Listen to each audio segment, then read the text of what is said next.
आपल्या न्यायासाठी व हक्कासाठी लढणारा एकमेव news channel top Solapur. News चॅनलला लाईक करा, शेअर करा, सबस्क्राईब।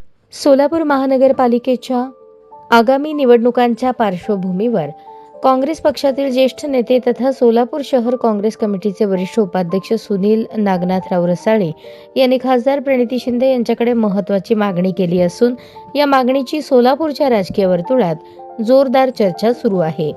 महानगरपालिकेच्या निवडणुकीसाठी काँग्रेस पक्षाने उमेदवारी अर्ज कार्यकर्त्यांना विनामूल्य उपलब्ध करून द्यावेत अशी विनंती रसाळे यांनी लिखित निवेदनाद्वारे केली आहे।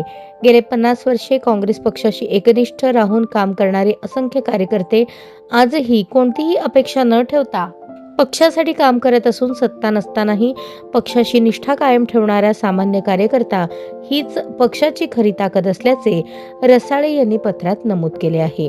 महानगरपालिकेची निवडणूक ही नेत्यांपेक्षा कार्यकर्त्यांची निवडणूक असते।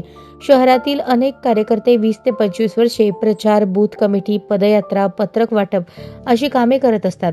अनेक कार्यकर्त्यांची आर्थिक परिस्थिती हलाखीची असून पक्ष कार्यकर्त्यांना त्यांच्या हातात चहासाठीही पैसे नसतात। अशा कार्यकर्त्यांना उमेदवारी अर्जासाठी शुल्क भरणे अवघड जाते। त्यामुळे पक्षाने सहानुभूतीपूर्वक विचार करून महापालिका निवडणुकीत कार्यकर्त्यांकडून अर्ज विनामूल्य भरून घ्यावेत अशी ही मागणी त्यांनी केली। या निवेदनाची माहिती स्तवप्रत माजी केंद्रीय गृहमंत्री सुशीलकुमार शिंदे, सोलापूर शहर जिल्हा काँग्रेस निरीक्षक मोहन जोशी तसेच सोलापूर शहर काँग्रेस कमिटीचे अध्यक्ष चेतन नरोटे यांनाही पाठवण्यात आली आहे।